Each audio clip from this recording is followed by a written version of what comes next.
입니다. 예. 그렇게 하고요. 에베소서에 유익이 있습니다. 한번 우리 규희 형제님 한번 읽어주실까요? 오늘부터 에베소의 본문을 통해서 주일 예배의 말씀을 함께 공부하도록 하겠습니다. 온땅교회가 개척되고 2주 전부터 주일 공 예배를 드리고 있습니다. 진리의 말씀으로 온땅교회가 세워져가는 중요한 시점에 어떤 본문의 말씀을 가지고 성도와 교회를 세워가야 할까 고민을 많이 했습니다.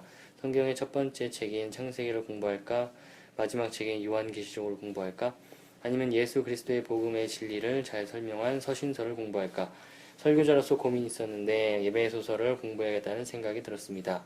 그 이유는 모든 성경이 다 마찬가지겠지만 이 예배 소서가 담고 있는 복음의 교리적 풍성함이 저희 마음에 깊이 다가왔기 때문입니다. 무엇보다 새롭게 태어난 온땅교회의 성경적, 교리적 기초를 세우는데 예배소서만큼 좋은 책이 없겠다는 생각입니다. 왜냐하면 예배소서에는 기독교 교리의 개별적이고 종합적인 진술이 풍성히 담겨있기 때문입니다. 이 설교를 2년 전에 2014년 1월 19일인가? 그러니까 2013년 5월 달에 이제 카페 문 열고 6월부터 성경 공부 시작하고 2014년 첫째 주부터 이제 공예배 드렸거든요. 2주 지나서 이제 이거 말씀. 근데 공예배가 뭐예요? 주일 예배. 공적인 예배. 그러니까 사적으로 성경 공부하거나 이런 거 말고 이제 주일날 대예배 뭐 이런 거랑 주일날 모여서 함께 그 어떤 공적인 일이죠. 함께하는 거. 그러니까 사적인 예배. 정해져 있는 공과사. 공사. 그걸 이제 좀 표현한 거죠. 그때까지는 우리가 개별적으로 뭐 성경 공부를 했었는데 주일날 시간을 정하고 장소를 정하고 모여서 말씀을 강론하는. 그래서 그 우리 가족이랑 송이자매랑 연주자매 해가지고 한 10명 안 됐던 것 같아요. 모여서 이렇게 말씀하고 맨 처음에도 이렇게 동그랗게 예배 모임만 하다가 내가 이렇게 강단에서 설교를 해야 할지 고민하다가 어떻게 해서 되게 차근차근 했는데 그때 설교 지금 보면은요 어때요? 못 보겠어요. 2년 동안 많이 이렇게 성숙했구나 생각이 드는데 한번 봐요. 되게 재밌어요. 네. 그 에베소서는 한번 줄쳐보세요. 밑에서 네 번째 복음의 교리적 풍성함이 저희 마음에 깊이 다가왔다. 그리고 새롭게 태어난 온땅교회, 그러니까 새롭게 태어난 우리 새로운 또 가정에게 어떤 교리적 기초를 세우는데 좋겠다 생각이 듭니다. 다음에 성경을 바르게 이해하기 위해서 여러분에게 질문하겠습니다. 한번 마음속으로 생각해 보세요. 성경을 정확하고 바르게 이해하기 위해서 성경을 많이 읽으면 된다. OX. 성경을 바르고 정확하게 이해하기 위해서는 성경을 많이 읽으면 된다. 성경을 많이 읽으면 그런 것 같아요. 공부를 할 때도 많이 읽으면은 이게 자연스럽게 머리에 들어 암기식이라서 그럴 수도 있겠다. 근데 그러면서 자연스럽게 이해가 되고 그렇잖아요. 성경도 마찬가지 아닐까요? 그래요. 정확히 했어요. 성경도 문자니까 많이 읽고 많이 숙지하면 잘 이해할 수 있어요. 근데 성경은 우리가 일반적으로 공부하는 교과서랑은 다른 부분이 있어요. 그게 이제 되게 중요해요. 봐요. 혹은 성경을 많이 읽으면 바르게 이해할 수 있다. 이런 명제에 대해서 어떻게 생각합니까? 물론 성경을 많이 읽으면 조금 읽은 사람보다 더 많이 이해할 수 있을지는 모릅니다. 그러나 줄쳐보세요. 성경은 많이 읽어서 이해할 수 있는 책이 아닙니다. 왜냐하면 성경의 진리는 표피적 동그라미로 드러난 문자 안에 감추어져 있기 때문입니다. 이게 뭐냐면요. 성경이라는 게 있잖아요. 성경이 창세기부터 계시록까지 문자가 있잖아요. 그 문자의 표피가 이렇게 있고 그 표피 안에 내면이 있어요. 성경 층은 뭐냐면 문자층이랑 내면층, 속층이 있어요. 그러니까 성경을 문자적으로 보면은 돼요, 안 돼요? 성경을 문자적으로 읽고 문자적으로 듣고 문자적으로 지키면 돼요, 안 돼요? 안 된다 그랬죠. 돼요, 안 돼요? 그런 질문은 이제 아니라는 답변을 해보세요. 원하는 질문 같아요. 아니, 이제 원하는 그냥 성경을 문자적으로 읽고 문자적으로 지키면 된다, 안 된다? 이게요. 네. 그거 읽었을 때 제 마음에 어떠한 그게 있잖아요. 뭐 너의 뭐 힘이 되어줄 것이다. 네. 뭐 복음 아무것도 염려하지 그러면- 말고. 그럼 너무 좋잖아요. 그런 그래서 말씀 좋아요. 그런 근데 이런 말씀 어떻게 해요? 아비를 저주하는 자는 뭐 어디 지옥에 떨어지고 살인하지 말라. 이런 말씀은 아니면은 그 뭐죠? 가나안 족속의 사람을 다 죽여라. 그런 말씀도 있잖아요. 그러게요. 그런 거 어떻게 해요? 내 취향이 맞게끔 들으려고 했던 것 같아요. 그렇죠. 그거예요. 그러니까 아까 맨 처음 말했던 그런 얘기는 우리가 뭐 아무것도 염려하지 말고 나는 너의 힘이다. 그럼 되게 위로가 되죠. 또 연말 되면 또 이제 성공 예배 드리면서 이제 말씀 뽑잖아요. 말씀 뽑았어요 거기도요. 올해 주신 올해 나의 주시는 말씀이라고. 교회에서는 안 하고 대예배 그런 데서는 안 하고요. 그 청년분들이 할 그 때 뽑잖아요. 근데 그런 뽑는 것 중에 그런 아비를 저주하는 자는 독수리에게 먹힐 그런 적은 없잖아요. 전혀 없어요. 다 좋은 말. 그러니까 그게 문제라는 얘기죠. 성경이라는 얘기는 어떤 하나의 진리만 얘기하는 거지 내가 원하는 정보만 치사 선택해서 얻을 수가 있는 게 아니에요. 예를 들어서 공부해봤으니까 우리 흔히 그런 얘기 하거든요. 잠언이 31장이 있는데 공부하는 학생이 하루에 한 장씩 읽으면서 공부를 하면은 이렇게 하나님이 주신 지혜를 가지고 공부 잘할 수 있다. 그렇게 큐티 안 해봤어요? 그런 얘기도 있단 말이죠. 근데 그런 식으로 성경을 적용할 수 있는 책이 아니거든요. 왜 그 이유 중에 하나가 뭐냐면 성경의 문자층에만 매여 있기 때문에 문자에서 내가 원하는 얘기, 내가 좋아하는 얘기, 예를 들어 결혼했으니까 이런 얘기 있잖아요. 가정의 리더는 누구예요? 남자죠. 네. 근데 여자가 남자의 리더십을 무시한단 말이야. 혼나야죠. 그래서 성경에 그런 얘기가 있어. 여자의 머리는 남자요. 이거 들여대면서 봐라 이거 너 이제 말씀 안 지켰다. 그렇게 말할 수 있는 게 아니란 얘기죠. 그러니까 그동안 우리는 그런 말씀을 우리한테 필요한 쪽으로 나한테 지금 그러니까 우리의 인생에 하나님의 도움이 필요 없다는 얘기가 아니라 필요한 쪽으로만 말씀을 읽었어요. 그게 이제 문제라는 얘기죠. 그 중에 하나가 뭐냐 성경을 문자로만 본 거예요. 그러니까 문자층 이면에 내용이 있거든요. 성경의 문자층 이면의 내용은 하나뿐이 없어요. 예수 그리스도와 십자가만 있고 나머지는 모두 그 예수 그리스도를 이렇게 포장하는 껍데기야. 그럼 성경을 읽고 있는 독자는 뭐 어떻게 해요? 성경을 읽으면서 문자를 읽으면서 예를 들어 살인하지 말라, 간음하지 말라, 거짓 증거하지 말라라는 그런 문자를 읽으면서 그 살인하지 않고 간음하지 않는다는 그 인간의 행위나 율법에만 매여 있지 말고 그것의 진리가 뭔지를 파헤치는 거죠. 그래서 성경은 문자층 이면에 있는 내용을 깨달아야 돼요. 그래서 성경은 모든 사람이 이해할 수 있는 책이 아니에요. 그런 것 같아요. 네. 특별한 사람들에게만 열려있는 책이에요. 그 특별한 사람들이 누구냐? 온땅교회 한상희 목사만 특별한 사람이죠. 아니다. 아니라 하나님의 성령을 받은 성도에게만 열려있는 책이에요. 그러니까 그 성령을 마음으로 모신 하나님 백성에게만 성경이 읽혀지고 나머지 사람들에게 그냥 읽혀지지 않는 율법과 도덕책이 되는 거예요. 그 얘기를 여기 보세요.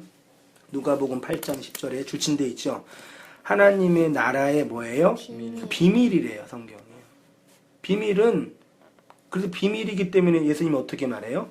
너희에게 허락되었으나 다른 사람에게는 뭘로? 비유로. 비밀이기 때문에 비유로 말하면요. 예를 들어서 교종직에 있으니까 교종직이 사람들끼리 맞는 언어가 있을 거 아니에요. 네, 그렇죠. 네. 대표적인 언어 있어요? 있어요. 뭐? 우리 우리끼리만 아는 은어. 은어는 여러 개 있는데 그렇죠. 이제 우리 소장님을 청계산이라고 불러요. 청계산. 좀 이렇게 감시하는 그런 사람이기 때문에 아무튼 가장 높으니까. 그러니까 청계산 온다 그러면은 거긴 알잖아. 얼마나. 근데 여기 우리 둘은 산 저기 그럴 거 아니에요. 그러니까 그 언어 그 무리 있는 사람들만 이해할 수 있는 언어 그게 비유거든요. 성경이 그거예요. 그러니까 그 무리 있는 사람들은 청계산 하면 딱 그거 기억나는데 없는 사람 모르잖아요. 성경도 마찬가지예요. 성경의 언어가 A라는 진리가 선포되면 그거를 아는 그 무리들에게만 이해만 되고 나머지 사람들한테 그냥 이해 안 되는 언어가 되는 거예요. 됐죠? 네. 그래서 이제 비밀 비유. 고린도전서 4장 1절. 그래서 이렇게 하나님이 사람이 마땅히 우리를 그리스도의 일꾼이요. 하나님이 뭘 맡은 자요? 비밀을. 그 비밀을 담는 사람을 비밀을 맡은 자라 그래요. 그 뜻의 비밀. 그 다음에 비밀을 알게 하신. 다 비밀. 맨 마지막에 에베소 6장 19절. 또 나를 위하여 구할 것은 내게 말씀을 주사 나로 입을 열어 뭐요? 복음의 비밀. 기도를 해달래요. 무슨 기도요? 바울이 복음의 비밀을 담대히, 비밀이잖아요. 그걸 담대히 알릴 수 있도록 에베소 교회가 바울을 위해서 기도해 달라고 부탁하고 있는 거예요. 그러니까 이 얘기는 물론 교회라는 공동체가 복음의 비밀을 잘 증거해야 된다는 얘기뿐만 아니라 그 공동체에서 그 복음을 전할 그 사람들이 그 일을 잘 감당할 수 있도록 함께 한다는 그런 개념도 포함되어 있는 거죠. 됐죠? 그래서 성경을 줄쳐보세요. 문자로만 읽고 표피적으로만 공부하면 충분히 이해할 수 없습니다. 그 문자로만 드립다 읽고 암송하는 거 있어요. 암송 아무리 해도 아무짝에서 왜냐하면 그 성경의 의미가 뭔지 알아야죠. 아무것도 염려하지 말고 오직 모든 일에 기도와 간구로 너희 구할 것을 감사함으로 아뢰라라는 성경의 말씀을 암송했어요. 내 마음에 있지요. 근데 그 말씀의 의미가 뭔지를 모르면 그 말씀 아무것도 아니에요. 그냥 내가 말씀을 암송했다. 내가 말씀을 읽었다라는 자기 의의는 되는데 그 말씀의 내용이 나한테 없는 거예요. 그 얘기예요. 왜냐하면 성경은 모든 범부들이 이해할 수 있도록 쓰여진 책이 아니기 때문입니다. 줄쳐보세요. 하나님의 성령의 감동과 감화를 받은 자, 성령의 조명으로 말미암아 총명이 깨어난 자들만 이해할 수 있는 책입니다. 그렇지 않고 인간의 보편적인 성품이나 지식이나 편견과 상식으로 읽고 해석하게 되면 성경을 곡해 동그라미. 다음 페이지예요. 다음 페이지 아니죠? 다만 오해 동그라미. 그럼 이렇게 오해하고 곡해하면 문제가 뭐냐? 하나님의 심판 동그라미. 그러니까 성경을 오해하면 그냥 취업 준비 잘 못해서 잘 못 외웠으면 떨어지잖아요. 그것도 슬픈 일인데 성경을 잘 오해하면 그냥 떨어지는 문제가 아니라 하나님의 심판이 임한다는 게 문제예요. 그게 가장 치명적이에요. 이렇게 성경을 바르게 해석하지 못하고 정확하게 이해하지 못하는 자들에게 하나님의 심판이 임한 것입니다. 마태복음 23장 13절 한번 송이자매 읽어볼까요?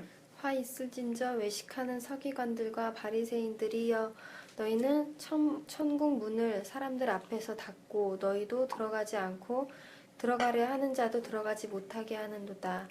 화 있을진저 외식하는 서기관들과 바리새인들이여 너희는 교인 한 사람을 얻기 위하여 바다와 육지를 두루 다니다가 생기면 너희보다 배나 더 지옥 자식이 되게 하는도다. 네, 예수님이 비난하는 이 서기관과 바리새인들은 성경을 자신들의 전통과 율법으로 해석한 자들입니다. 그래서 그 당시 대중들에게 율법과 도덕으로 성경을 가르치고 있었습니다. 그랬더니 예수님이 뭐라고 하십니까? 천국문 앞에서 사람들을 쫓아내는 자라고 합니다. 교인 한 사람을 얻기 위해서 열심히 하는데 교인이 생기면 배나 무슨 자식이요? 지옥 자식. 그러니까 지금 바리새인들이 사람들을 지옥 자식 만드는 방식이 뭐예요? 악하게 살고 못되게 살고 비율법적으로 살고 그렇게 살라고 가르쳤어요? 아니, 구약 성경대로 잘 살라고 가르쳤는데 예수님 보시기에는 그게 배나 지옥 자식이 된다라고 하는 거예요. 그러니까 성경 해석이 천국과 지옥을 결정해요. 이게 가장 큰 문제예요.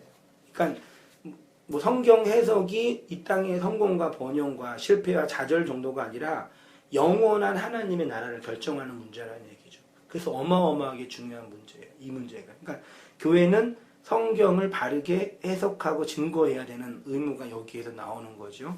이렇게 보세요. 이유가 뭐냐? 베드로후서 1장 20절 먼저 알 것은 성경의 모든 예언이 사사로이 풀 것이 아니니. 성경은 사사로이 풀면 안 되죠. 이 사사로이가 뭐냐면 쭉 내려와서 나머지 넘어가고 넷째 줄 있죠. 그러니까 성경을 사사로이 푼다라는 것은 줄쳐보세요. 개인적인 견해, 개인적인 욕망, 개인적인 의도, 즉 인간의 뜻과 인간의 탐심과 자아 확장을 돕는 방식으로 가지고 설명하고 설교한다는 것입니다. 성경을 왜 이렇게 개인적인 인간의 보편적 욕망의 관점으로 해석하게 되면 안 되는지에 대해서 다음 절이 설명합니다. 한번 규영진 읽어주세요. 예언은 언제든지 사람의 뜻으로 낸 것이 아니요 오직 성령의 감동하심을 받은 사람들이 하나님께 받아 말한 것임이라. 그러나 백성 가운데 또한 거짓 선지자들이 일어났나니 이와 같이 너희 중에도 거짓 선생들이 있으니라. 그들은 멸망하게 할 이단을 가만히 끌어들여 자기들을 사신 주를 부인하고 임박한 멸망을 스스로 취하는 자들이라. 여럿이 그들의 호색하는 것을 따르리니 이로 말미암아 진리의 도가 비방을 받을 것이요 그들이 탐심으로써 지어낸 말을 가지고 너희도 이득을 삼으니 그들의 심판은 옛적부터 지체하지 아니하며 그들의 멸망은 잠들지 아니하느니라. 예, 여기 보면 2장 1절에 거짓 선지자들이 있고 그 다음에 거짓 선생들이 있죠. 성경에 이걸 이단이라고 표현하고 있는데 여기서 이단은 지금 우리가 생각하는 그런 이단이 아니라 당파예요. 당파. 파벌. 교단처럼요. 그러면 본문이 말하는 거짓 선지자들과 거짓 선생은 누구인 것 같아요? 이 사람들이 뭐 하는 사람들이에요? 성경은 누구한테 준 책이에요? 교회에게. 하나님 백성에게 준 책이에요. 그러면 교회인 성도에게 하나님이 그 안에 뭐가 있다고요? 거짓 선지자와 거짓 선생이 있대요. 그러면 거짓 선생과 거짓 선지자가 무슨 일을 하는 사람이에요? 무슨 일을 할 것 같아요, 이 사람들? 몰라요. 거짓 선생, 거짓 선지자가 절에 없고 교회에 있을 거 아니에요. 교회에 준 책이니까. 그러면 교회에서 거짓 선지자들은 뭐 해? 뭐 할까? 교회 일. 그렇죠. 그러니까 한마디로 말하면 하나님이 우리에게 하나님의 말씀으로 준 성경을 표피와 문자 이면에 있는 진의가 있는데 성경을 문자 그대로 표피 그대로 가르치는 일을 해요. 그걸 거짓 선지자라 그런 거예요. 그러니까 우리가 흔히 생각하는 뭐 이단이나 뭐 이만이나 통일교 이런 사람들을 이단이라 그러잖아요. 그런 사람들은 이단이라기보다는 좀 정신질환 환자들이고 성경이 말하는 거짓 선지자의 개념은 하나님이 말씀으로 주신 그 율법을 그걸 문자적으로만 지키게 만드는 거예요. 그러면 그렇게 문자적으로만 잘 지키면 어디 가요? 본문 말했잖아요. 배나 더 지옥 자신 만드는. 그러니까 성경에서 뭐 예수님이 외식하는 서기관들을 향하여 비판하고 베드로후서에서 거짓 선지자들 말한 게 어디 절간이나 다른 종교가 아니라 지금 우리 교회 안에 있는 거라니까요. 우리 한국 전체 교회뿐만 아니라 우리 개별적인 교회 우리에게 말하는 거예요. 이 하나님의 말씀을 그냥 문자 그대로 표피 그대로 열심히 지키려고 노력하고 혹은 그걸로 나의 힘든 삶의 위로를 삼으려고만 노력하는 쪽에서 문제가 난다는 얘기죠. 그 얘기를 쭉 하면서 이제 뭐 임박할 멸망, 진리의 도가 비방을 받고 3절, 맨 위에 3절 탐심이 있죠. 이 탐심이 인간의 보편적인 욕망이거든요. 나를 지키려는 욕망. 요걸 자극하는 거예요. 나만. 그래서 이제 멸망의 자식이 되게 하는 거예요. 그럼 이렇게 성경을 문자적으로만 보지 않고 표피적으로만 보지 않기 위해서는 뭐 해야 되냐? 뭐요? 그 해석을 해야 돼요. 그러니까 성경이라는 문자가 있고 그 안에 의미가 있잖아요. 우리는 이 의미를 봐요, 못 봐요? 못 봐요. 못 봐. 그 문자는 뭐죠? 그 문자층을 통해서 의미를 파악해야 되죠. 그래서 문자층을 해석하는 게 필요한 거예요. 그 해석이 뭐예요? 신학 작업이에요.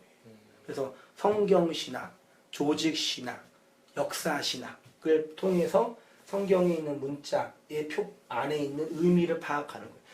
이 일을 누가 해요? 제일 먼저. 이거를 이제 교사가 하는 거예요. 원래 목사라는 단어는 성경에 없어요. 목사라는 그 지금 한국 교회에서 말하는 목사는 없고 원래 목사에게 축복권이 있어요, 없어요? 축복권이요? 네. 축복해줘. 이렇게 또 질문하면 없는 건데. 저주권은 있어요, 없어요? 저주권이요? 네. 저주권도 없죠. 목사는 네. 어쨌든 이렇게 받아서 이렇게 크게 나오는 거니까 이 사람한테 없는 거 아니에요? 아, 그래요? 네. 목사에 무슨 권한이 아무 권한도 없어요, 그러면? 목사님 무슨 권한이 있을까요? 나한테 무슨 권한이 있는 것 같아요? 목사님은 가난해요. 권한이 없어요. 가난해서 가난해서 권한이 없다. 아무것도 권한, 아무 권한이 없다고요? 그래도 하나 권한이 있을 텐데 생각해봐요. 내가 온땅교에서 한세의 목사만 하는 권한이야. 말씀 전하는 거. 잘하네요. 잘하네.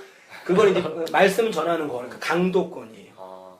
그러니까 한 말씀을 가르치는 그게 권한이래 성경이에요. 말씀을 가르치는 권한이잖아요. 내가 말씀을 가르치는 권한이 없으면 두 사람한테 오겠어요. 그렇죠. 뭐가 잘난 게 있다고 축복하러 오겠어요. 그 권한이 있기 때문에 온 거잖아요.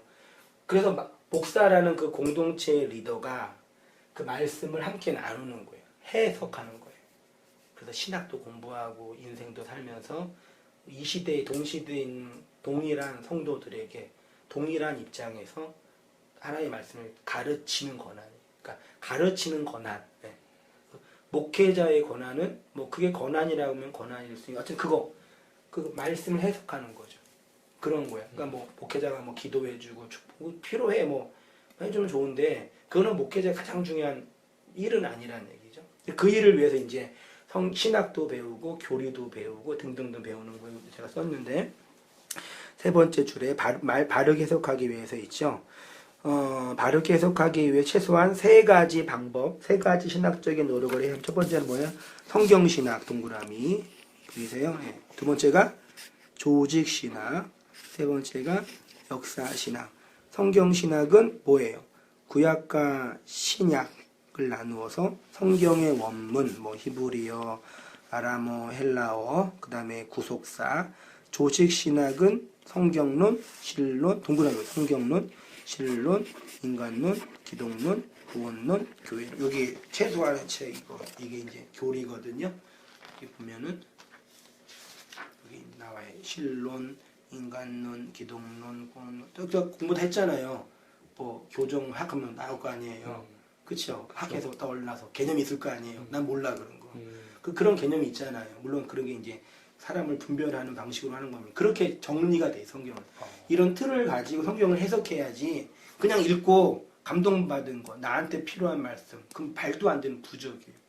그 큐티는 그렇게 하면 안 돼. 큐티하는 게 나쁜 게 아니라 그냥 내가 말씀 읽고 나서 오늘 내가 무슨 일을 할까. 근데 그 사람과 싸우지 말고 분내지 말라. 그런 말씀 받았어. 오늘 나오는 거 분내지 말아야지. 그럼 안 돼요. 오늘 내가 정말 분내할 일이 있다 쳐요 그러면. 그럼 그 말씀 어기는 게 되잖아요. 그러네요. 그렇죠. 그런 식으로 적용하면 팔도 안 되는데 이상하게 사람들이 그렇게 적용을 잘해. 그리고 그렇게 쉬우니까. 나 했다고 또 자랑해. 또 간증하고. 맞아. 그리고 나는 하나님 함께 한다고 그러고. 그 오만 대 적용하는 거예요. 되게 위험한 거예요. 그래서 그렇게 역사신학은 교회사예요. 교회의 역사 있죠. 이게 성경신학, 조직신학, 역사신학이 그냥 학문이 아니라 우리 인생 다 똑같아요. 교회 형제 30년 혼자 살았고 송유점에 30년 살았잖아요. 이제 같이 만나서 살잖아요. 그러면 행복하고 좋겠지만 이제 그 안에서 뭐가 일어나요? 전쟁. 알구나. 정답. 역시 우리 부부. 진짜 짱이야. 거기서 이제 투쟁이 일어나. 왜냐면 서로 다른 방식으로 살았으니까 같은 맞아. 물을 봐도요 해석이 달라요. 맞아. 우리 집사람이랑 나랑 이게 되게 심했거든요. 그러니까 워낙 성격이 다르고 그리고 성품도 다르고 자라온 배경도 다르고 너무 다른데 이거 다른데 이제 그거를 이제 서로에 대한 윤리적으로 판단해 버리는 거예요. 차이로 안 보고.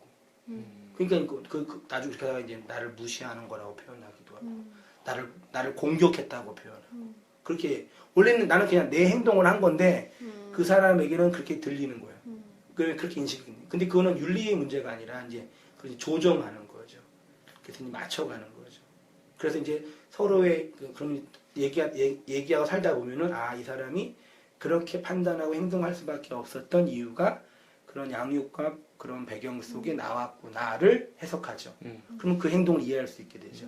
그 사람이 해석이 되는 거니까. 성경 똑같다니까요. 성경 문자만 보면 안 되고 그게 문자가 나오고 그 의미가 뭔지를 역사와 교리를 통해 해석하는 거예요. 그럼 그 의미가 뭔지. 예를 들어 성경에서 그러니까 그 여자를 보고 음욕을 품는 자는 간을 만다 그랬어요. 그러면 젊은 처자가 아까 약간 알았던 것처럼 공부하다가 관심 있는 자매 봤어. 음욕이 생겼어. 그럼 간음한 거예요. 그러니까. 그럼 회개해야 돼요. 수천 번 했겠지. 일반적으로 남자들이. 그렇게 이해하잖아요. 근데 원래 그 의미는 그게 아니거든요. 근데 그걸 알게 되면은 그게 뭔지 아니까 내 생활이 거기서 자유롭게 되는 거죠. 그 해석의 문제예요. 그러니까 성경을 해석하는 거랑 역사를 해석하는 거랑 타자를 해석하는 게 똑같아요.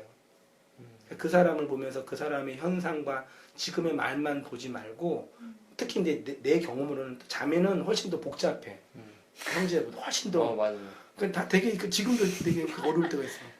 지금 막 아, 진짜요? 예, 지금 나는 이거나 아프나 힘들어 그럼 이게 지금 같이 가라는 얘기인지 내가 지금 요 집이 있어야 될 얘기인지 해석을 내가 막 해야 되는 거예요. 그래서 맞아요. 그치요? 맞아요. 근데 절대 요구는 안 해. 여보 나 힘드니까 이거 들어줘 얘기 안 해.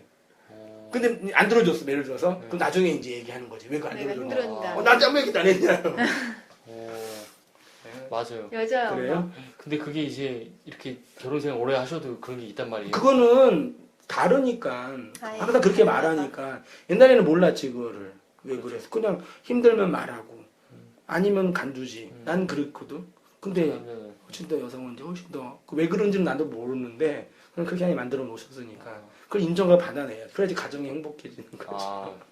그런 비밀이 숨어 있었구나. 근데 그거는 이제 겪어봐야지 아는 거죠.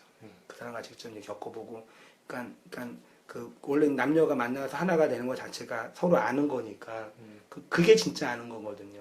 나머지 옆 사람이 내가 성장해 보는 거는 지극히 한 부분만 보는 거지. 맞아요. 예. 제가 거의 알아요. 목사님 모르시는 게 있어요. 아무튼 그래요. 두 분이 만나서 나중에 하세요. 그런 걸로 이제 그것처럼 성경도 그렇다는 얘기예요. 성경도 그렇게 살아있는 언어니까 그렇게 해석해내는 거니까 말하자면 그동안 성경을 그렇게 표피적으로 교회 형식으로 종교로만 봤다면 이제 진짜 결혼하는 것처럼 내용을 알아봐서 똑같아요. 결혼 생활도 결혼 생활 신앙생활 그러니까 말하자면 지금은 이제 그 하나님과 진짜 그 가정을 꾸미고 진짜 성도의 삶을 살아가는 모습으로 갔으면 좋겠다. 그래서 세계의 신학이 필요하고요. 찬찬히 그런 공부가 필요해요. 예, 그 기회가 되면서 꾸준하게 공부했으면 좋겠고 조국교회 거짓 교사들 이렇게 세 가지 해석학적인 틀을 가지고 성경 본문을 읽고 공부하고 연구해야 합니다. 그렇지 않으면 성경을 사서로이 푸는 자들이 되고 바로 그런 것이 뭐라고요? 거짓 선지자, 거짓 교사예요. 오늘 조국교회 거짓 교사들의 모습은 어떻게 나타나냐? 1. 성공주의 보여요? 네.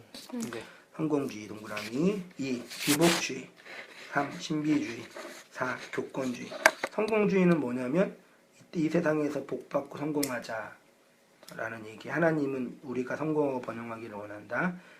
기복주의 똑같아요. 신비주의는 종교적인 아까 그 쓰러진 거 있죠. 그게 신비주의예요. 사실 아무것도 아니에요. 그냥 종교적인 그냥 감정적인 카타르시스적 경험. 그거 경험을 해가지고 하나님이 누군지 알고 신앙이 뭔지 알았어요. 알았어요? 아니요.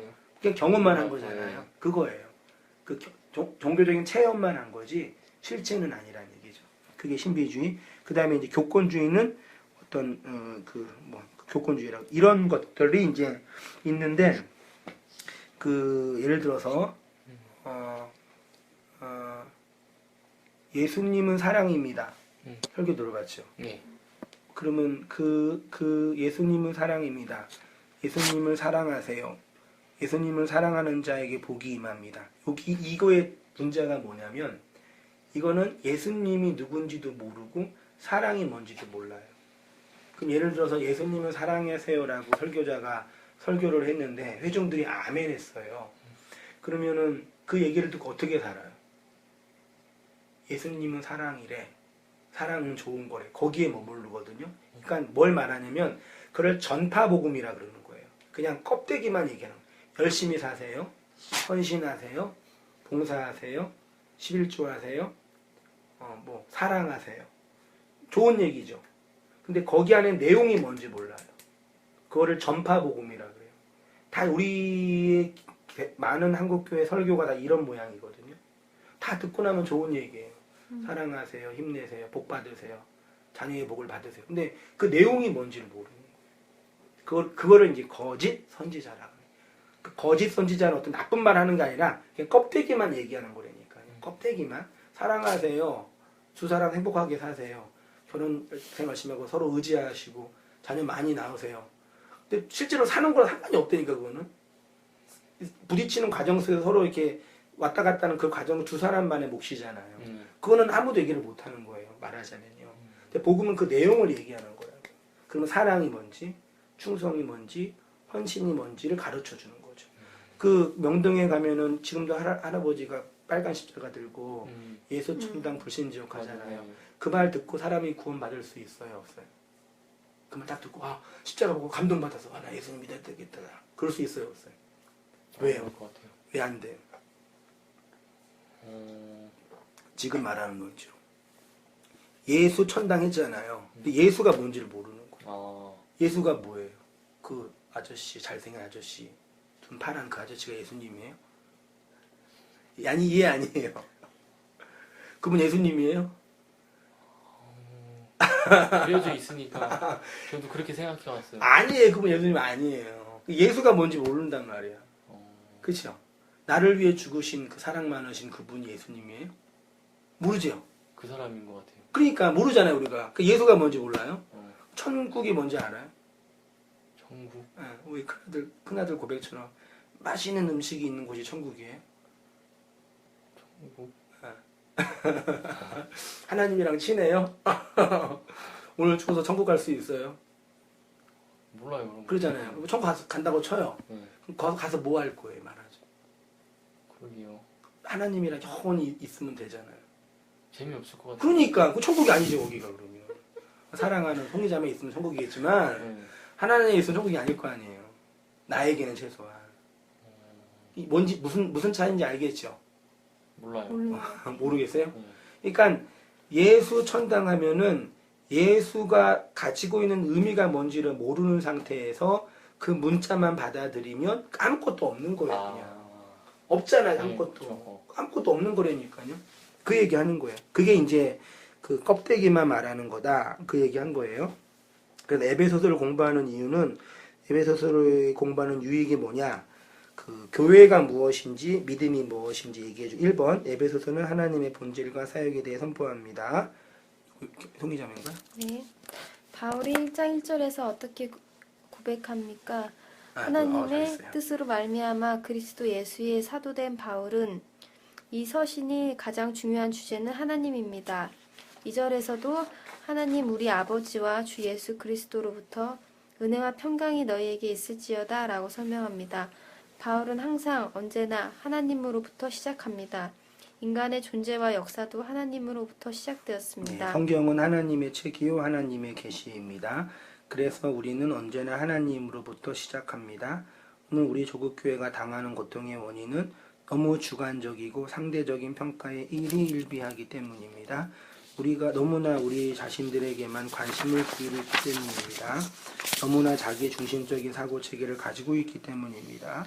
기독교가 무엇이냐? 하나님이 기독, 즉 그리스도를 통해서 진리를 설명하는 방식입니다. 그래서 언제나 하나님으로부터 시작해야 합니다. 그런데 오늘 우리 기독교는 기독교라고 하기에 무색할 정도로 어디서부터 시작해요? 인간으로부터 시작해요. 그래서 이제 그걸 자아숭배교라고 하는 거예요. 고통의 원인, 인간의 모든 고통의 원인은 무엇이냐? 내가 내 인생과 이 역사의 주인공이 되고 싶은 욕심 때문에 그걸 뭐라 그래요? 탐심이라 그래요. 바울은 그 탐심을 뭐라 그래요? 우상숭배라 그래요. 나를 나의 우상으로 만드는 것, 그것에서 인생의 모든 고통이 시작됩니다. 그래서 하나님이 그런 나를 숭배하는 나에게 말씀으로 복음의 진리로 찾아오십니다. 그럼 보세요. 인간이 고통당하는 이유는 나라는 자아를 숭배하기 때문이죠. 그러면 거기에서 헤어나오기 위해서는 어떻게 하면 돼요? 인간이 고통받는 이유는 자아를 숭배하기 때문에 나를 탐심. 그러면 거기에서 구원받기 위해서는 뭘 없애면 돼요? 이 나의 탐심을 해체하면 되죠. 그게 구원일 거 아니에요. 예수가 나에게 오셔서 나라는 자아를 숭배하는 그 나를 해체시키는 거예요. 이 말 이해돼요? 아니요. 두 사람이 결혼 생활 가정이 있잖아요. 여태까지는 나라는 자아를 위해 살았잖아요. 개별적으로. 근데 가정이라는 대의가 생겼잖아요. 그럼 그 가정 속에 대의에 들어가면 내가 원하고 하고 싶은 것이 있어도 해도 하면 돼요, 안 돼요? 안 돼요. 그거예요. 와. 쉽죠? 네. 예수님이 그러니까 그동안 나는 나라는 가치 때문에 살았는데 예수님과 결혼을 하면은 그 나가 예수께 함몰되는 거예요. 그러니까 두 사람이 이제 결혼 생활을 하니까 행복하려면은 어쨌든 행복을 상대방에게 찾아야 돼요. 그러면 그렇지 않으면 불행해요. 그러니까 그게 이 사람의 마음에 들든 안 들든 나라는 이제 나라는 주체성, 나 개별적인 이 나를 드러내고 확장하는 방식으로 행복을 추구하면 안 돼요. 이게 이 사람들이 결탁되고 이게 의존돼 있는 거란 말이죠. 그래서 결혼 생활이 힘든 거예요. 여태까지는 나 혼자만 잘하면 됐는데 결혼이라는 대의 속에서 내가 이 사람 속에서 죽는 거거든. 경험 돼요? 벌써 죽었어요? 그런 얘기 많이 듣지 않아? 들었어. 결혼한 선배들이. 특히 남자는 되게 이게 심해요. 맞아요. 근데 여자는 심리적으로 되게 심하죠. 어쨌든 그래서 거기에서 이제 스트레스를 받는 거예요. 근데 두 사람이 서로에게 죽어서 서로를 의탁할 때 거기 안에서 행복을 누릴 때 행복한 거예요. 그러니까 밖에서 아무리 잘 나가고 예쁜 여자 많이 있고 잘 나가도 집에서 그 사람과 나가 하나가 되는 그 과정 속에서 내가 죽는 게 행복하지 않은 사람은 가정생활이 불행한 거예요. 밖에서는 즐거워도 이런 사람 많이 있거든요. 그러니까 두 사람의 그러니까 말하자면 이제 내 인생은 이 사람이 결탁되어 있는 거예요. 이 사람이 불행하면 내가 불행한 거고, 이 사람이 행복하면 내가 행복한 거고, 이해되죠? 맞아요. 그게 예수님이랑 예수를 받고 이 사람은 이제 내 인생에 예수께 결탁돼야지 내가 행복한 거고, 예수가 기뻐 내가 기쁜 거란 얘기죠. 그거예요. 그러면 어떻게 해요? 예수가 내가 원하고 행복하는 것을 해체시키는 거죠. 그럼 예를 들어서 밖에 나가 친구 만나는 거 좋아하고 술 마시는 거 좋아하는 남자가 있었는데 결혼을 하면 그거 하면 돼요? 안 돼요. 그게 자기가 깨어지는 거죠. 아, 복음도 마찬가지라니. 예수가 나한테 오시면 모든 인간은 나라는 욕망을 드러내고 확장하는 게 행복하고 즐겁거든요. 요게 깨트려지는 거예요. 예수 때문에. 가정을 이루는 거고. 거기에 생명이 나오는 거죠. 자녀가. 성도의 자녀가. 너무 쉽죠? 네, 이해됐어요. 이해죠? 그게 이제 교회, 그러니까 결혼 생활과 가정 생활과 신앙 생활이 똑같아요. 똑같아요. 거의. 성경 다 몰라도 그것만 잘 알아도 돼요, 사실은. 그 얘기가 이제 바울은 예수님과 결혼했잖아요. 갈라디아 2장에 보세요. 내가 그리스도와 함께 십자가에 못 박혀 죽었나니 죽었어요. 그래서 그런즉 이제 내가 사는 것이 아니라 그리스도께 사는 거다. 내가 송이와 함께 죽었나니. 귀와 함께 죽었나니. 이 가정이라는 대의 속에 서로의 존재가 죽어서 없어져서 서로가 서로의 죽음이 뭐가 나와요? 생명이 나오는 거죠. 가정에 대해. 그래서 두 사람이 결혼 생활을 오래 하면은 두 사람의 존재성과 주체성이 삭제되고 서로가 닮아가면서 또 다른 나가 되는 거죠. 그래서 남자는 점점 남자성을 잃어버리고 여성화되고 여성은 점점 여성성을 잃어버리고 남성화되고 가정 속에 그 결혼 생활을 오래 하고 한 50년, 60년 같이 사는 부부가 이제 비슷해지는 거죠. 그 안 비슷해지면 그 부부 좀 문제 있는 사실 진짜예요.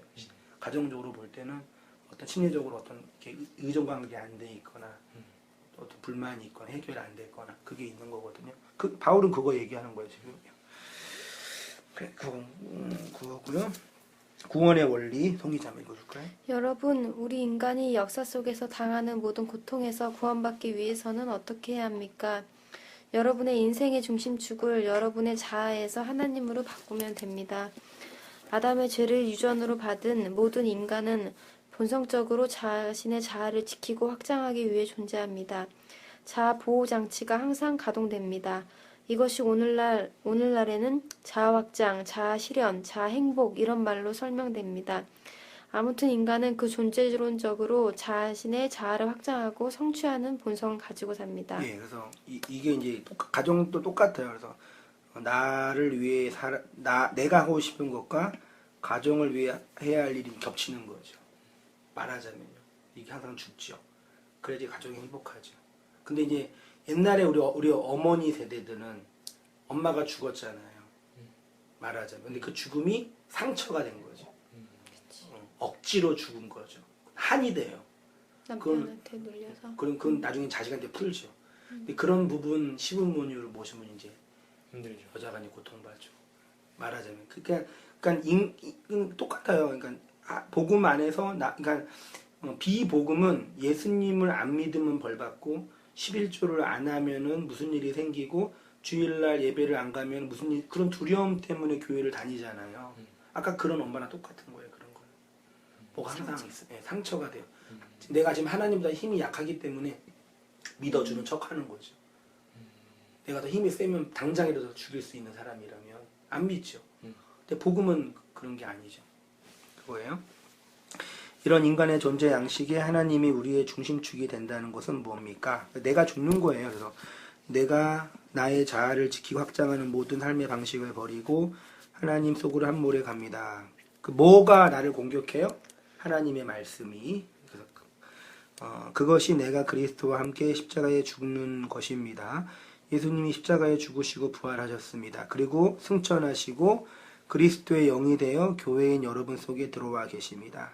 그 그리스도의 영이 진리가 되어 여러분을 하나님께로 함몰하도록 이끄십니다. 이것이 세상과 다른 그리스도인의 존재 양식입니다. 그래서 바울은 자신이 하나님의 뜻으로 말미암아 사도가 되었다라고 합니다. 넘어가고요. 두 번째로는 인간의 타락과 부패를 설명합니다. 에베소서 2장 1절 규영님 읽어주세요. 그는 허물과 죄로 죽었던 너희를 살리셨도다. 그때 너희는 그 가운데서 행하여 이 세상의 풍조를 따르고 공중의 권세 잡는 자를 따랐으니 곧 지금 불순종의 아들들 가운데서 역사하는 영이라. 전에도 우리도 다 그 가운데서 우리 육체의 욕심을 따라 지내며 육체와 마음에 원하는 것을 하여 다른 이들과 같이 본질상 진노의 자녀이었더니. 예, 바울이 말하는 인간론의 느낌이 어때요, 규영님? 인간에 대한 설명. 되게 욕심대로 사는? 되게 부정적이잖아요. 예. 지금 포스트 모더니즘의 현 사회에서 인간에 대한 설명은 뭐예요? 되게 긍정적이고 꿈을 가지고 서로 의지하고 서로 바라보면은 힘이 잘 살 수 있는 사회 만들 수 있는데 성경은 지극히 인간에 대해서 되게 부정적으로 얘기해요. 죄인이고 허물과 죄로 죽었고 인간은 자기 욕망만 위해 살아가고 공중의 권세 잡은 자를 따랐던 불순종의 아들, 육체의 욕심을 따라 지내는. 그래서 인간에게 특별한 뭐가 부어져야지만 인간이 소망이 있다고 보는 거죠. 그러니까 벌써 이 인간을 바라보는 관점 자체가 많은 교회들은 인간이 어떤 가능성이 있다고 보는 거예요. 인간에게 지금 문제는 다 준비되어 있는데 예수님의 은혜만 있으면 된다는 쪽만 얘기하는 거고 성경은 인간은 근본적으로 문제가 많다. 바꿔야 된다. 그런 쪽으로 얘기하는 거죠. 인간의 죄와 악을요. 근데 현대교회에서 대부분의 설교는 뭐예요? 하나님 의지하면 좋은 거 주십니다. 믿음대로 됩니다. 하나님 의지하면 네가 원하는 거 이룰 수 있습니다. 그런 나의 소망, 나의 바람. 그러니까 규영 작가 나눴던 것처럼 교회 안에서 그런 어떤 욕망이 교회를 떠나지 않고 교회를 다닐 수 있는 끈은 될 수 있죠. 교회란 어떤 좋은 공간이. 근데 사실은 교회가 우리에게 줘야 할 것은 그건 아니거든요. 오히려 나라는 존재가 제 덩어리고 부패하고 하나님의 은혜가 없이는 한순간도 살 수 없는 그 비천한 존재라는 자각이 교회라는 공동체 안에 함께 일어나야 되는 거죠. 근데 그런 자각이 없는 사람에게는 그런 교회를 다니는 건 되게 힘들겠죠. 아까 나눴던 것처럼 오탄교회 같은 교회는 그런 인간적인 어떤 그런 편안함이 없나? 그러니까 사람 만나러 사람 수 있는 곳은 사람 만나러 올 수 있는 교회는 아니죠.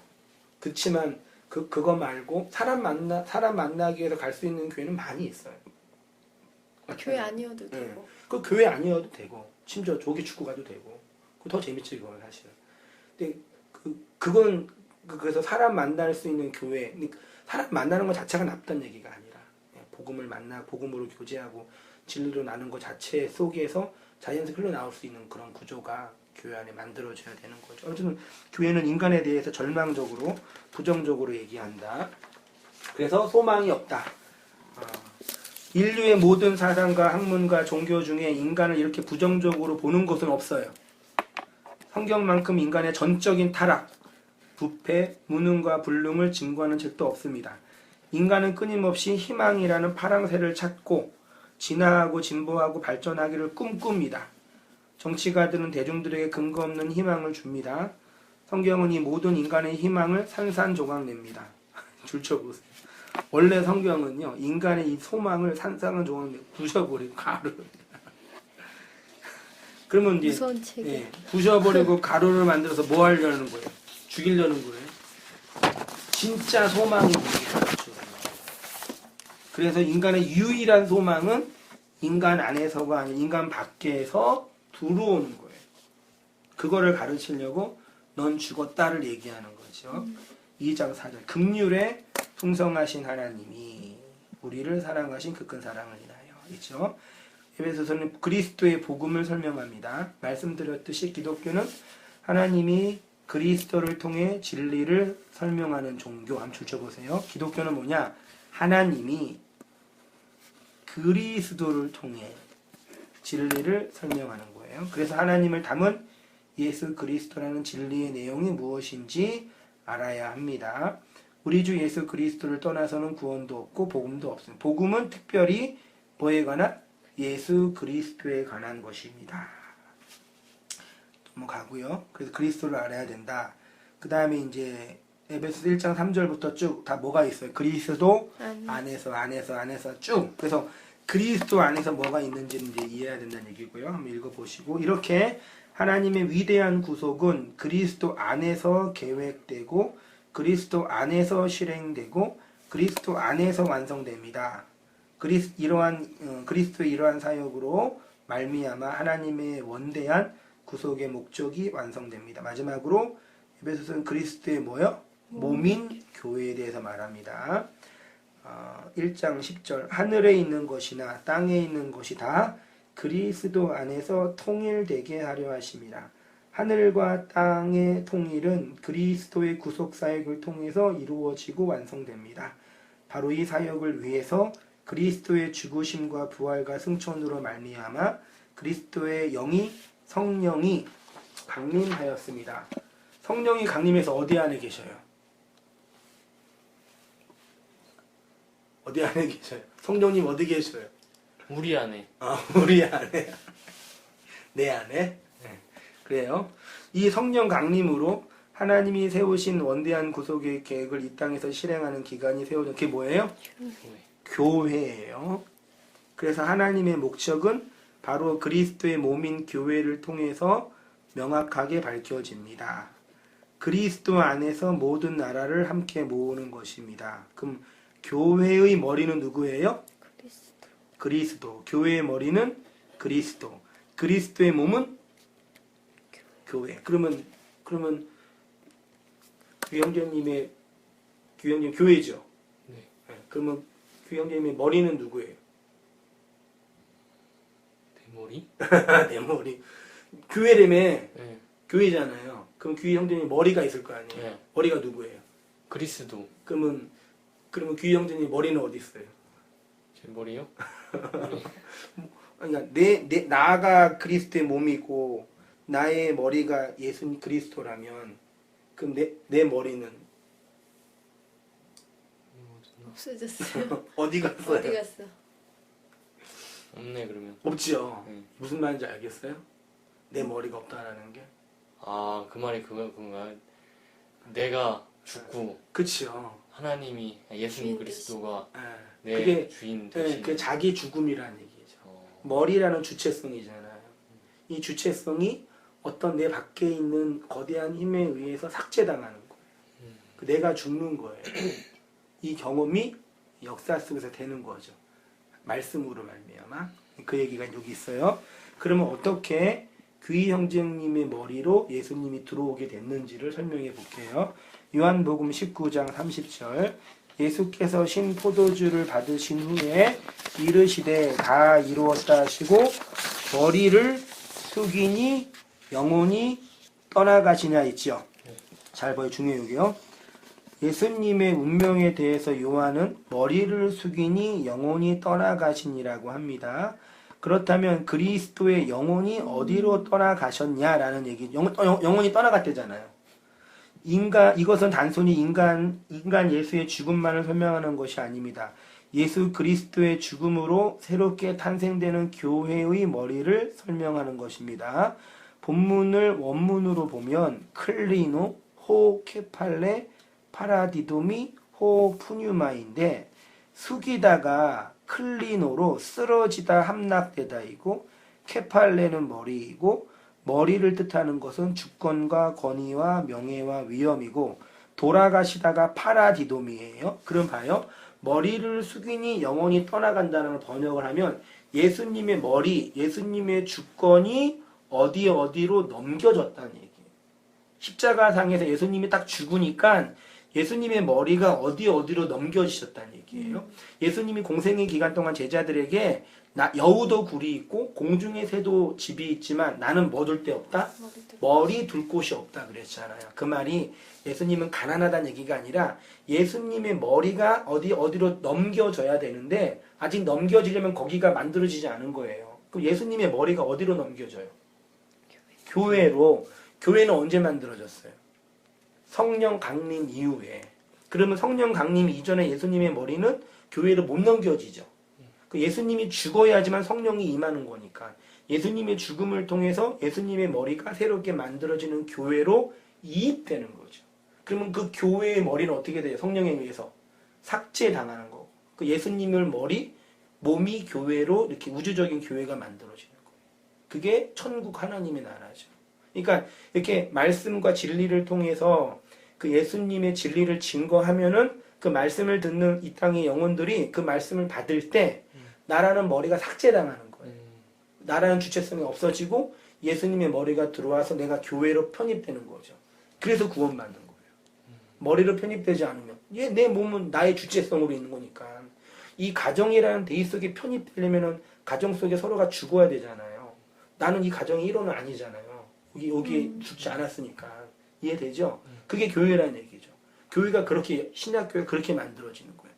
그러니까 진리를 전하는 선생이나 교사나 목사는 이 진리를 전해서 이 땅에서 그리스도와 상관이 없는 그리스도와 결혼하지 않는 처녀들, 그리스도와 결혼하지 않는 처녀들에게 그리스도라는 신랑을 소개해서 그리스도께 편입돼서 가정을 이루게 만드는 게 교회가 하는 일이죠. 이거 이해되죠? 예.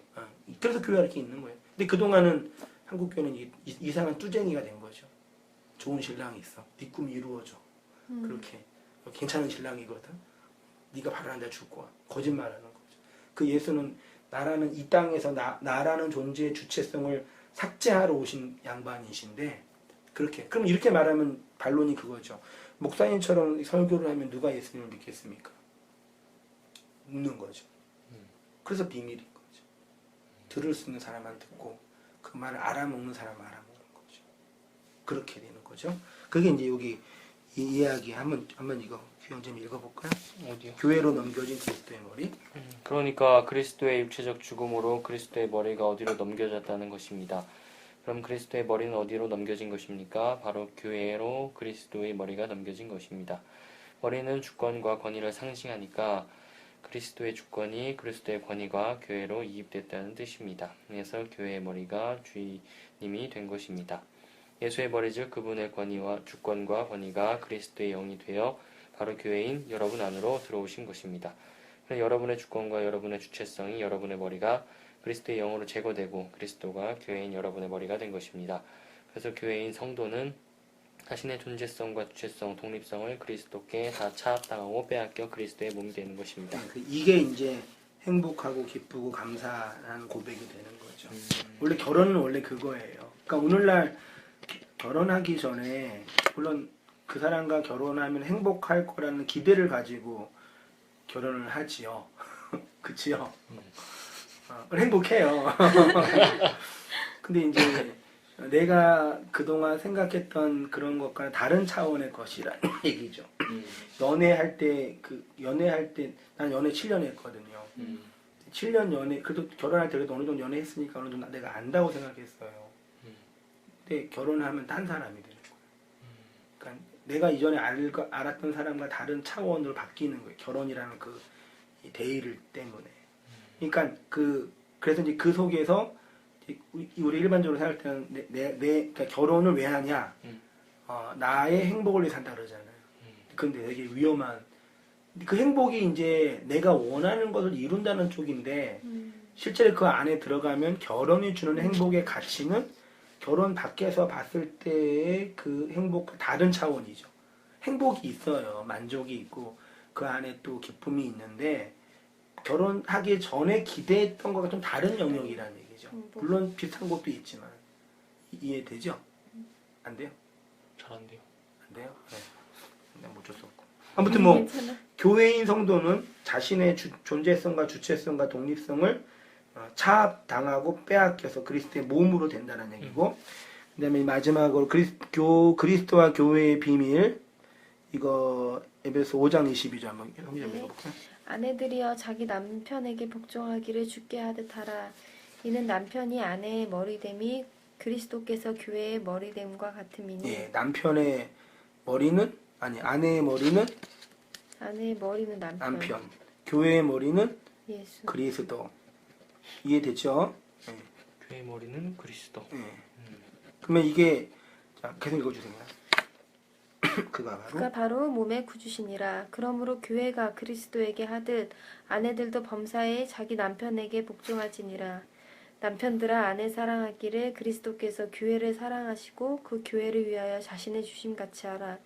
이는 곧 물로 씻어 말씀으로 깨끗하게 하사 거룩하게 하시고 자기 앞에 영광스러운 교회를 세우사 티나 주름 잡힌 것이나 이런 것들이 없이 거룩하고 흠이 없게 하려 하심이라.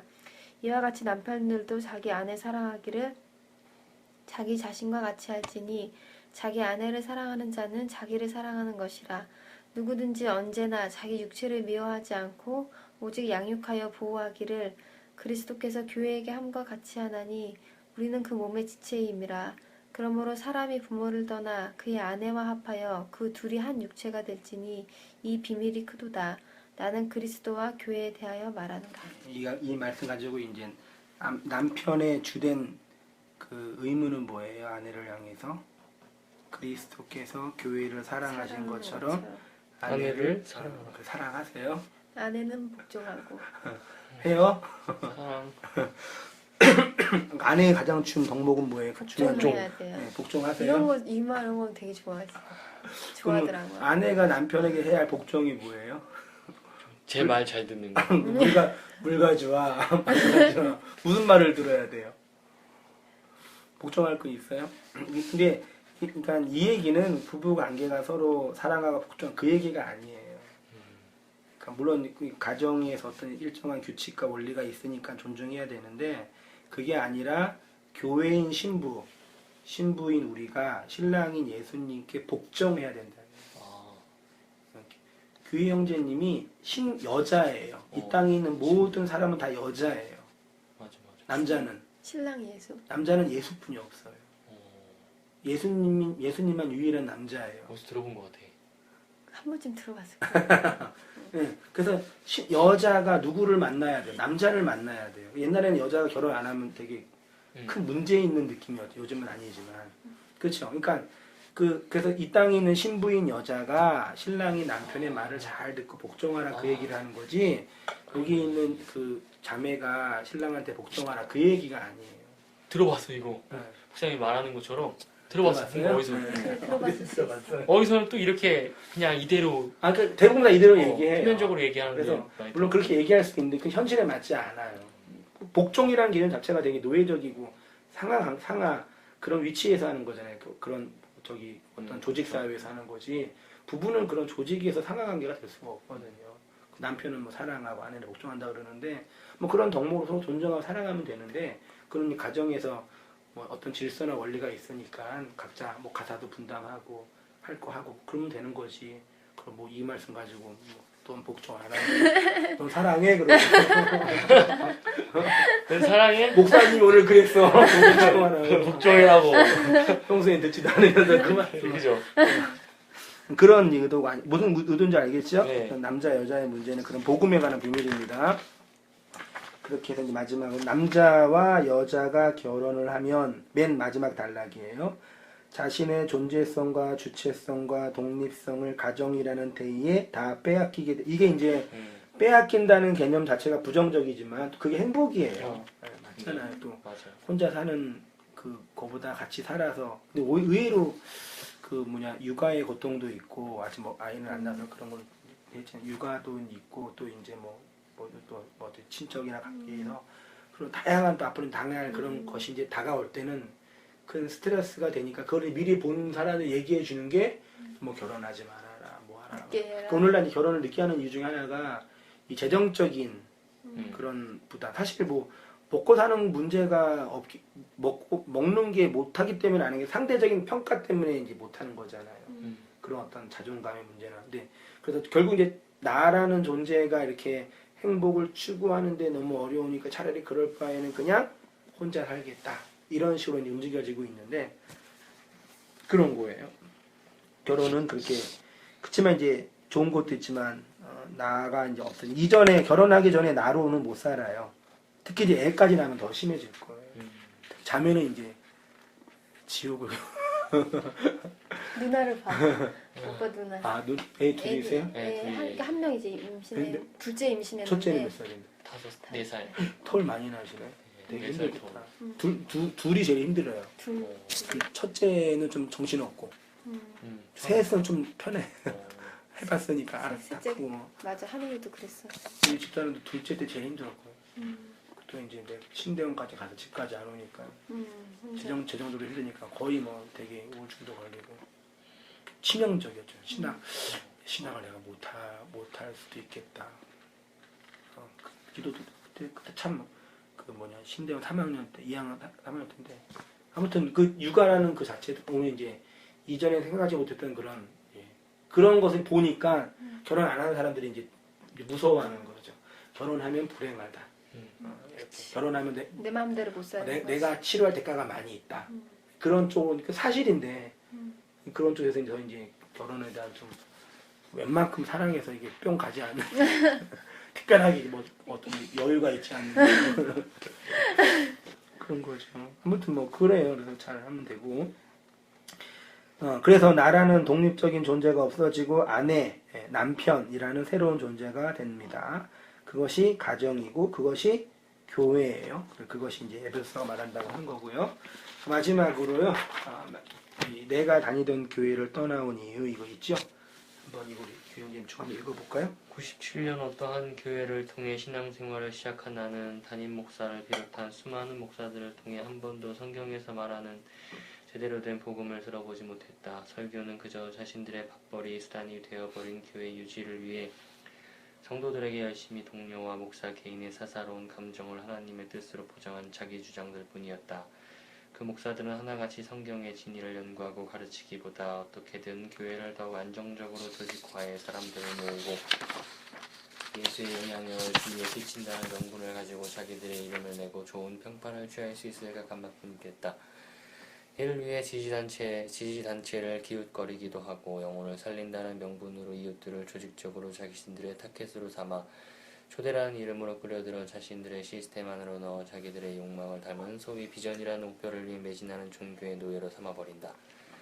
그래서 성도들을 하나님의 뜻인 복음과는 상관없는 행위의 노예, 자기의 의의 노예로 삼아 책임이라는 굴레를 더 씌워 빠져나가지 못하도록 적당히 칭찬도 해주고 직분도 주고 역할도 맡김으로 지금 맡겨진 일에 충성함으로 천국에서 받을 보상이 있다고 믿게 만든다. 처음에는 올바르고 반듯한 목표를 향해 가는 그런 교회 공동체로 보이지만 그것은 허울뿐일 뿐 하나님의 뜻과는 전혀 다른 세상에서의 칭찬받고 남들 보기에 좋은 교회일 뿐인 것이다. 성도들은 시간이 지날수록 성경의 가치인 예수, 복음, 십자가, 고난은 알지 못한 채 행복, 치유, 인간관계, 평안, 위로 등의 다분히 인간 중심적이며 세상적인 가치관들만 남아 겉으로는 성숙해져서 그런 것들을 누리고 있는 듯 그런 척하며 교회 생활을 하지만 속으로는 알 수 없는 공허함만 쌓이게 되었다. 또 교회를 유지하는 일에만 매달리게 돼 서로 회피하려는 경향만 들어다가 마침내 교회 안과 밖의 이중적 자기 모습을 부인할 수 없게 된다. 말씀을 맡은 자인 목사란 자는 심지어 하루에 단 30분도 성경에 관해 연구하지 않고 자신에게 맡겨진 말씀 연구 즉 성경 원어에 쓰인 그 단어 하나하나의 그 심오함과 오로지 예수 그리스도 복음만을 이야기하고 있음을 알지도 못하고 하니 알려고도 하지 아니한 채 하루 15시간 이상을 성경 연구에 매달림 태초부터 구별하신 하나님의 성도들을 올바른 하나님의 말씀으로 깨우쳐주고자 피를 토하는 다른 목사를 이단으로 매도하는 그 무지 몽매함을 볼 때 정말 성경에서 말씀하시는 그 거짓 교사와 거짓 선지자의 모습을 지울 수 없다. 네, 그다음에 성장비 그러면서 성경은 해석하기 나름이라고 여러분들은 하나님이 이곳에 보내셨으므로 나를 통해 성경을 배우면 된다고 그게 싫은 사람은 딴 교회 나가면 된다고 말하는 목사에게 자기 신앙을 맡기고 말씀에 대해 더 이상 신경 쓰지 않는 성도들을 볼 때 진정 안타까움을 금할 수 없다. 거기에 날마다 자기 중심적 관점에서 수박 겉핥기식 큐티와 성경 통독을 통해 하나님의 말씀을 내 삶과는 늘 동떨어져 있을 뿐 아니라 앞뒤도 맞지 않고 알 수도 없고 알고 싶지도 않은 말씀이 되어 하나님과는 점점 더 멀어지게 만드는 잘못된 습관을 심어주고 있다. 그러면서 성경은 알 만큼 알았으니 성경대로 살아야 한다는 궤변으로 올바른 진리를 알지도 못한 채 종교 행위에만 내몰리고 있는 불쌍한 성도들을 오늘도 만들어내고 있다. 성경도 알지 못하고 진리도 알지 못함으로 오히려 배나 지옥 자식을 만들어가고 있는 교회에서 더 이상 무엇을 배우고 하늘나라를 소망하며 하나님을 알아갈 수 있으랴. 하나님은 이런 모습을 끝날까지 그대로 버려두실 것이며 더한 모습을 통해 자기 백성들에게 무엇이 참 진리이며 하나님의 역사하심인지 알게 하실 것이다. 네, 그래서 여기 있는 얘기가 다 맞았다고는 하기 좀 그래요. 근데 그 첫 강의 할 때 우리 교회의 시작이랑 복음적인 어떤 본질과 한국교회의 어떤 그 시대적인 한계들을 어떻게 극복할 것인지에 대한 고민을 한 거니까요. 빈칸에다